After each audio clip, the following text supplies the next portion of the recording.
देशद्रोह हा शब्द गेल्या काही दिवसांमध्ये खूप चर्चेमध्ये राहिलेला आहे आणि नजीकच्या काळामध्ये देशद्रोहाचं कलम म्हणजेच कलम 124 अंतर्गत दाखल झालेल्या गुन्ह्यांची संख्या सुद्धा मोठी राहिलेली आहे आणि त्यामुळेच सरकार याचा गैरवापर करत असल्याची टीका वारंवार विरोधी पक्षांनी केलेली आहे। अनेकदा तर हे कलम रद्द करण्याची मागणी अनेक राजकीय पक्षांनी आणि सामाजिक कार्यकर्त्यांनी केली, पण भाजपचं सरकार काही बदललं नाही। मात्र आता काँग्रेसनं थेट जाहीरनाम्यातून हे कलम रद्द करण्याचं आश्वासन दिलेलं आहे नम्रता। हो बिलकुल, आणि काँग्रेसनं हे आश्वासन दिलं तर म्हणजे सत्तेत आलो तर 124 कलम रद्द करण्यात येईल हे स्वतः राहुल गांधींनी हा जाहीरनामा ज्यावेळेला त्यांचा प्रसिद्ध केला त्यावेळेला सांगितलेलं होतं आणि साहजिकच त्यांनी हे जाहीर केलं आणि त्यावरून राजकारण पेटलं नसतं तरच नवल होतं। काँग्रेसच्या जाहीरनाम्यामधलं देशद्रोहाचं कलम रद्द करण्याच्या आश्वासनावरती स्वतः पंतप्रधान नरेंद्र मोदींनी टीका केलेली आहे। देशद्रोहींमागे काँग्रेसचाच हात आहे। एकीकडे निश्चयी सरकार, दुसरीकडे खोटी आश्वासनं देणारं नामदार, एकीकडे काँग्रेसच्या जाहीरनाम्यातली सगळी आश्वासनं फसवी आहेत असंही म्हटलेलं आहे। हा जाहीरनामा नव्हे तर हे ढकोसला पत्र आहे असं म्हणत मोदी काँग्रेसवरती जोरदार बरसले। पण खरंच हे कलम रद्द करण्याची गरज आहे का? आणि जरी असं आश्वासन कोणी दिलं तर त्याला देशद्रोह म्हणायचा का? याच विषयी आपण आज चर्चा करायची आणि त्यासाठी स्टुडिओमध्ये आमच्यासोबत आहेत काँग्रेसचे प्रवक्ते हरीश रोगे, आपल्यासोबत राजकीय विश्लेषक अभय देशपांडे आहेत, पुण्याहून सामाजिक कार्यकर्ते विश्वंभर चौधरी आपल्यासोबत या चर्चेत सहभागी होत आहेत। खरं तर आम्ही भाजपला सुद्धा या चर्चेसाठी निमंत्रित केलेलं होतं, त्यांनी एका प्रवक्त्यांचं नाव सुद्धा आम्हाला दिलेलं होतं, मात्र ऐन वेळेला त्यांनी या चर्चेतून माघार घेतलेली आहे। आपण चर्चेला सुरुवात करूया। सुरुवातीलाच जाईन हरीश रोगे यांच्याकडे। हरीश रोगे, ज्या पद्धतीनं राहुल गांधी ठासून सांगतायत की सत्तेत आलो तर देशद्रोहाचं कलम रद्द करू, खरंच हे कलम रद्द करायची एवढी गरज काँग्रेसला का वाटतेय? नरेंद्र मोदी साहेब आल्याच्या नंतर या देशामध्ये कधी नव्हती ती देशद्रोह्यांची पैदास व्हायला लागली असं त्यांच्या म्हणण्याप्रमाणे मी आपल्याला सांगू इच्छितो। हे कलम जे आहे 124 हे कलम स्वातंत्र्यपूर्व काळामध्ये ब्रिटिशांच्या विरोधामध्ये जे लढणारे स्वातंत्र्य सैनिक होते त्यांच्यावरती त्यांना आवर घालण्यासाठी किंवा त्यांना शिक्षा करण्यासाठी किंवा त्यांच्यामध्ये दहशत निर्माण करण्यासाठी म्हणून त्या काळामध्ये ब्रिटिशांनी हे कलम त्यावेळेला आणलं आणि आमच्या देशाचे महान पुरुष, महान नेते बाळ गंगाधर टिळक, लोकमान्य बाळ गंगाधर टिळक यांच्यावरती खटला सुद्धा याच कलमाच्या अंतर्गत लागला। अनेक आहेत त्याच्यामध्ये, म्हणजे प्रातस्मरणीय जे सावरकर आहेत त्यांच्या बाबतीमध्ये सुद्धा देशद्रोहाचाच खटला झाला। त्याच्यानंतर अनेक स्वातंत्र्य सेनानी किंवा क्रांतिकारक यांच्यावरती सुद्धा या आणि त्या काळामध्ये त्यावेळेला ब्रिटिशांना आपलं साम्राज्य राखण्यासाठी म्हणून त्याची आवश्यकता वाटली। आज साम्राज्य कोणाचं आहे? लोकशाहीमध्ये आम्ही वावरतो आहोत आणि गेल्या 70 वर्षांमध्ये या देशाचं नुकसान करणारं किंवा देशाच्या विरुद्ध कट कारस्थान करणारा असा कोणी या ठिकाणी पैदा झाल्याचं दिसलं नाही। मधल्या काळामध्ये शोध लावला भारतीय जनता पक्षाने JNU मध्ये, कळलं का नाही, की त्या ठिकाणी देशद्रोही आणतायत, परंतु ते अजूनही त्यांना सिद्ध करता आलेलं नाहीये। तुम्ही हे जे म्हणताय की सरकारकडून गैरवापर झाला, समजा आपण एक सेकंद म्हटलं जरी की या कलमाचा गैरवापर झालेला आहे तरी सुद्धा आपल्या देशामध्ये बंडखोरी आहे एका कोपऱ्यामध्ये, आपल्या महाराष्ट्र धरूनच इतर काही राज्यांमध्ये अनेक जिल्हे आहेत असे ज्यामध्ये नक्षलवाद आहे, आपल्याकडे दहशतवादी कारवाया होत आहेत, त्याला देशांतर्गत फूस मिळते हे सुद्धा वारंवार सामोरं आलेलं आहे। इतक्या कारवाया, देशविघातक कारवाया देशात घडत असताना हे कलम, या कलमाचा गैरवापर थांबवणं योग्य आहे, पण हे कलमच रद्द करणं याला काय म्हणायचं? एक गोष्ट नम्रता मी आपल्याला सांगू इच्छितो, या देशामध्ये हे जे काही आपण सांगितले ना की ते कुठल्या कुठल्या प्रकारच्या वेगवेगळ्या कॅटेगरीज, गुन्हा घडवणाऱ्या कॅटेगरी सांगितलीत आणि त्याच्यामध्ये आपण नक्षलवाद्यांचं सुद्धा नाव घेतलं। आता या लोकांचा बंदोबस्त करण्यासाठी म्हणून या देशाच्या घटनेमध्ये आणि या देशाच्या न्याय व्यवस्थेमध्ये अनेक प्रकारचे कायदे आहेत त्या माध्यमामधून सुद्धा त्यांना कंट्रोल करता येण्याची शक्यता आहे आणि आजही करतो. आणि हे कलम होतं तरी सुद्धा अनेक दिवसांपासून जे आहे तो नक्षलवादाचा जो प्रश्न आहे तो मिटलेला नाही. त्या मागची सामाजिक राजकीय कारणं जी आहेत ती कारणं सुद्धा कुठेतरी लक्षामध्ये घेण्याची गरज आहे आणि त्या दृष्टीने कुठेतरी हरीश dialogue रोगेजी, निर्माण विविध व्हायला कारणं पाहिजे. आहेत, मला मात्र एवढंच थेट त्याच्यामध्ये सांगायचं कुठलाही आहे की प्रकारचा अशा बदल न विघातक करता शक्ती जर या रद्दच करून देशामध्ये टाकावं, वावरत रद्दच असतील करून तर त्यांना टाकावं, असं control का? करण्यासाठी म्हणून जाहीरनाम्यामध्ये देशामध्ये अनेक कायदे आहेत. या जाहीरनाम्यामध्ये हे कायद्याची का गरज नमूद आहे करण्यात असं आलं मला की थेट वाटतं. रद्दच करून टाकावं?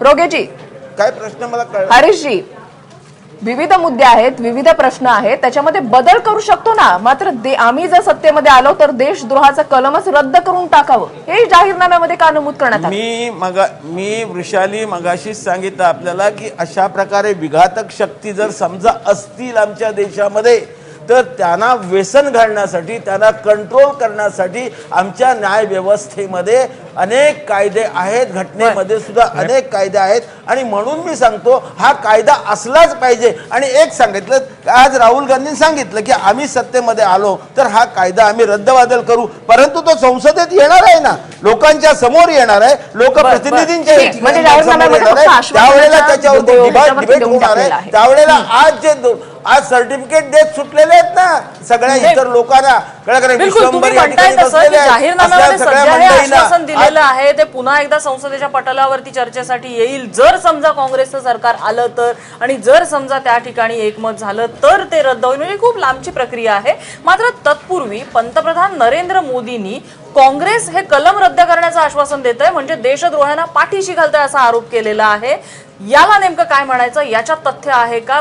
पंतप्रधान मोदी कशाच्या आधारावर असं विधान करतायत? ब्रेक नंतर आपल्याला विश्वंभर चौधरींकडे जायचंय. छोटासा ब्रेक, लगेचच परत येतोय.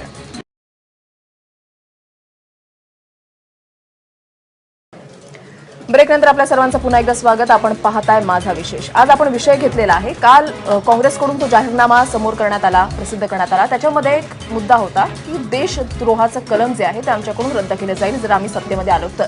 आणि त्याच्यावर साहजिकच लगेच प्रतिक्रिया काल सुद्धा उमटलेली होती. भाजपच्या अरुण जेटलींनी प्रतिक्रिया दिलेली होती की काँग्रेस देश तोडण्याचा प्रयत्न करताय. आणि आज मोदींनी तर चक्क असंच म्हणून टाकलं की देशद्रोहाचा कलम रद्द करण्याचं काँग्रेसचं आश्वासन म्हणजे हा देशद्रोह. आपापल्या परीनं देशद्रोह कलमाची व्याख्या बदलण्याचा प्रयत्न या ठिकाणी राजकीय गोटातून, राजकीय पक्षांकडूनच या ठिकाणी सुरू आहे. थेट जाऊयात, विश्वंभर चौधरी आहेत आपल्यासोबत. चौधरी सर, जे मोदींनी आज वक्तव्य केलं ते तुम्हाला पटतंय का?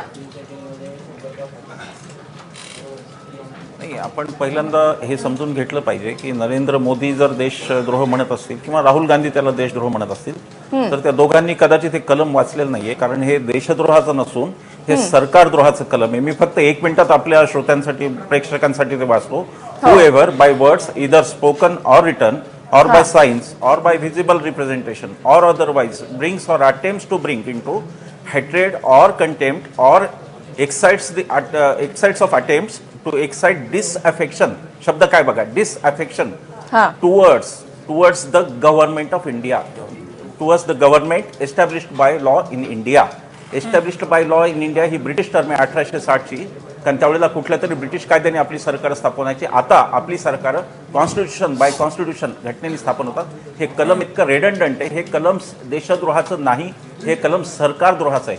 हे जर कलम कायम ठेवलं, आम्ही ही खूप वर्षांपासून मागणी करतो. मी त्याचा एक केस लॉ पण सांगणार आहे. मला 2 मिनिटं फक्त द्या, मला त्या विषयावर महत्वाचं आहे ते बोलायचं मला. आम्ही याचा विरोध का करत आहोत की हे रेडंडंट कलम आहे आणि या कलमाचा आज काही अर्थ नाही. कारण जर डिसअफेक्शन, सरकारबद्दल अप्रीती असा जर विषय असेल तर तिथं विरोधी पक्षच, मग तो लोकसभेत बसूच शकत नाही विरोधी पक्ष, कारण तो सरकारबद्दल डिसअफेक्शनच निर्माण करत असतो लोकांमध्ये, सरकारवर आरोप करत असतो. आणि म्हणून हे कलम एक रेडंडंट कलम आहे. काँग्रेस ती चूक सुधारते असं मला वाटतं. मला हे सांगू द्या की असीम त्रिवेदी नावाच्या एका व्यंगचित्रकारांनी अण्णांच्या आंदोलनादरम्यान पार्लमेंटचं एक काही चित्र काढलं होतं. त्यांना याच काँग्रेसच्या सरकारने त्या कलमाखाली 124 हे लावलं होतं. सुप्रीम कोर्टने सांगितलं की लावता येणार नाही. आपण ह्या गोष्टी डिस्टिंक्टली लक्षात घेऊ.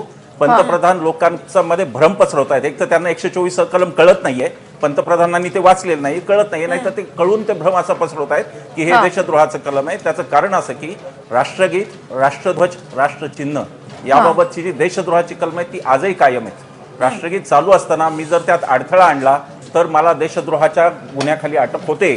ते कलम रद्द होणार नाहीये. देशद्रोहाचं कलम रद्द होणार नाहीये. त्याचं उपाख्यान असलेलं हे 124 जे सरकारद्रोहाचं कलम आहे.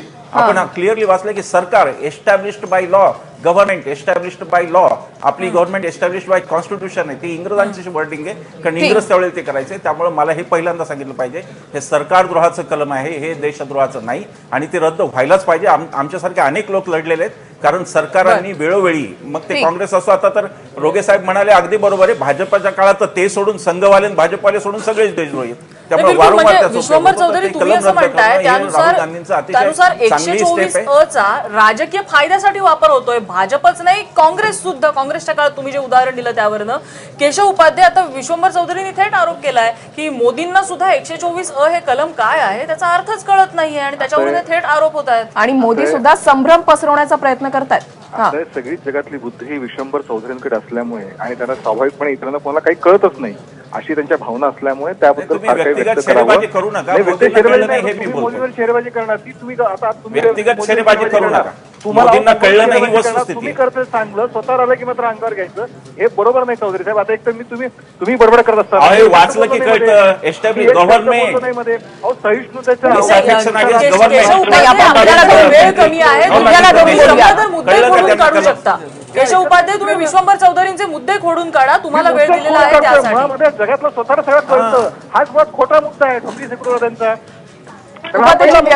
व्यक्तिगत बोलू नका, फक्त मुद्द्यांवर बोला. असा शब्दप्रयोग वापरतो तो कुणाला आक्षेप असण्याचं कारण नाही.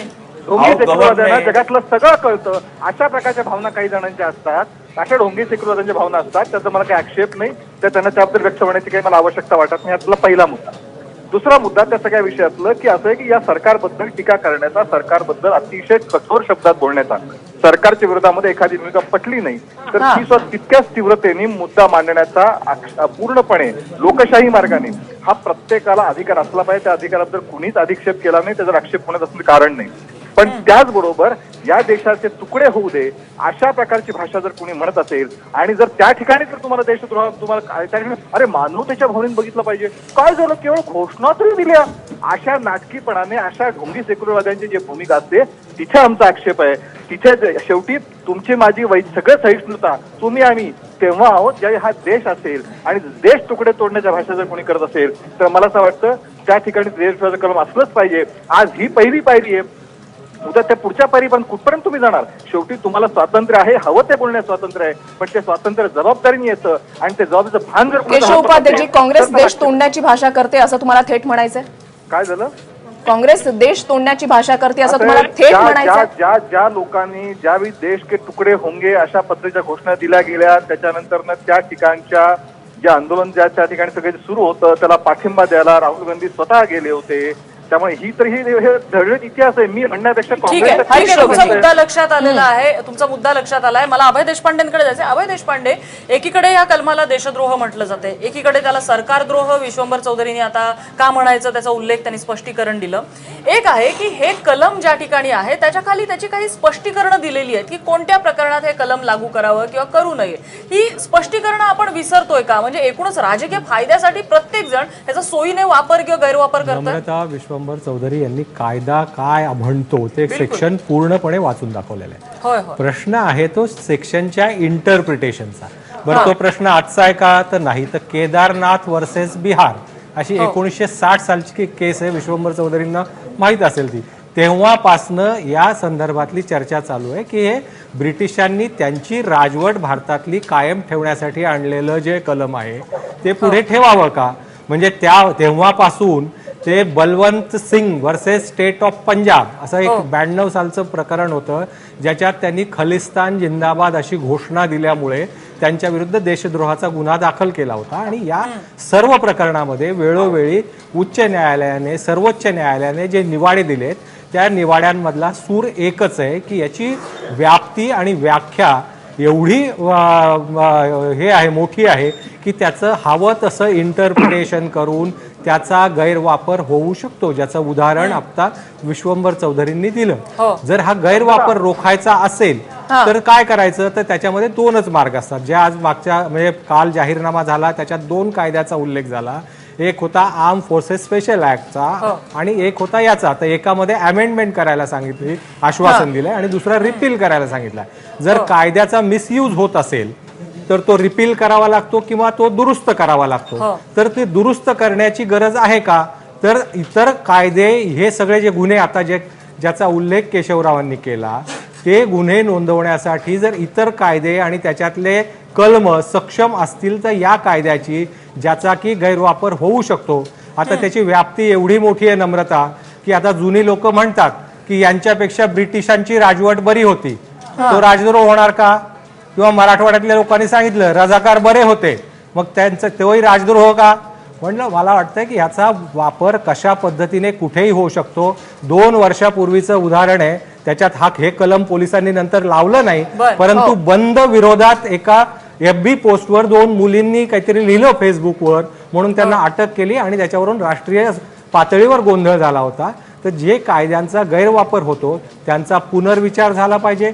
पर्यायी कायदे उपलब्ध असतील तर तो रद्द करण्याची भूमिका घेणं म्हणजे देशद्रोह नाही, हे जरा समजून घेतलं पाहिजे. ठीक, ही चर्चा आपल्याला अशीच सुरू ठेवायची. आपण एक छोटासा ब्रेक घेतोय आणि ब्रेक नंतर मला हरीश रोगे यांच्याकडे जायचंय. एक छोटासा ब्रेक घेऊयात, कुठेही जाऊ नका, पाहत रहा ABP माझा.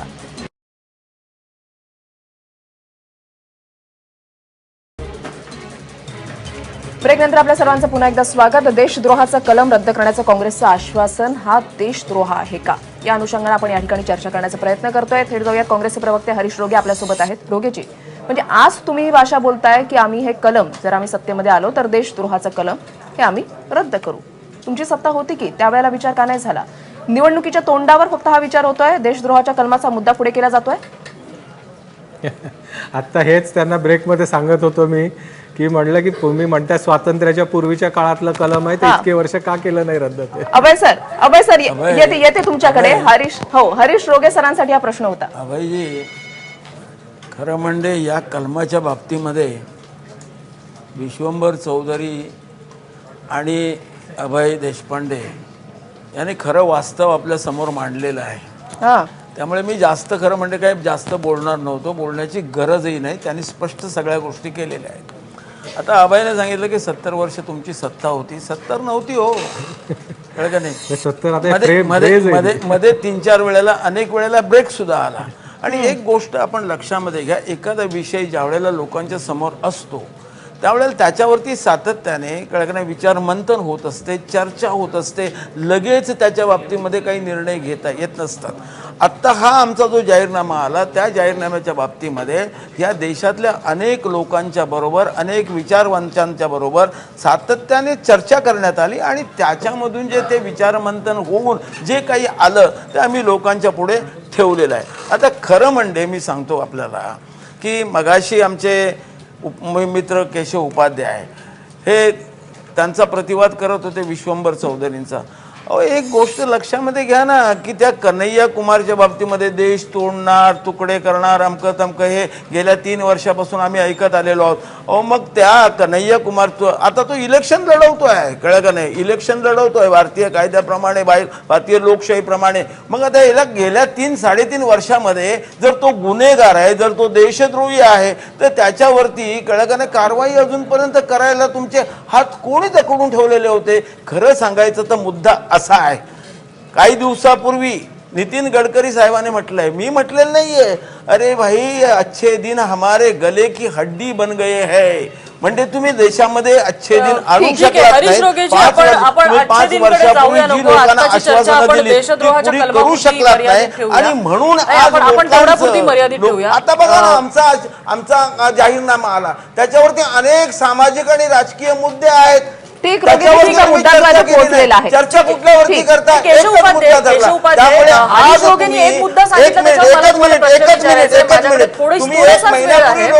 लोकांना सांगत होता की आम्ही विकासावरती चर्चा करणार आहोत आणि त्याच्यावरती